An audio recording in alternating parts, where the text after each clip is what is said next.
সে 1,30,000 Real পেয়েছে পুরস্কার। এই জাকারিয়া সম্পর্কে আর মাহমুদুল হাসান সম্পর্কে আমি একটু বলি। মাহমুদুল হাসান সে একজন দৃষ্টি প্রতিবন্ধী মানুষ, তার চোখের আলো নেই। সে শুধু শুনে শুনে আল্লাহর এই কোরআন 30 পারা মুখস্থ করেছে। সবাই সুবহানাল্লাহ বলছি।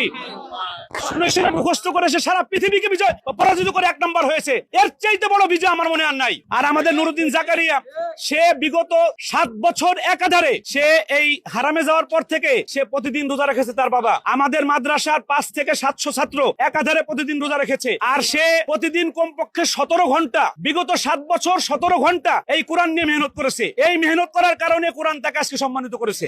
যে সাদা কাপড়ে একটা ছোট্ট কালির ফুটা পড়লে এটা দূর থেকে দেখা যায়, কিন্তু কালো কাপড়ে 1000 ফুটা পড়লে দেখা যায় না। স্কুল, কলেজ, ইউনিভার্সিটি কালো কাপড়, এখানে এই কালো কাপড়ের মধ্যে শত শত দাগ আছে, দেখা যায় না। আমাদের মাদ্রাসার ছাত্রদের মধ্যে ছোট্ট থেকে আমি আশ্চর্য হয়ে গেছি যে আমাদের এত বড়, দেখেন এখানে কোনো মেইন স্ট্রিমের কোনো মিডিয়া নাই, আছে আছে কোনো মেইন স্ট্রিম মিডিয়া আছে?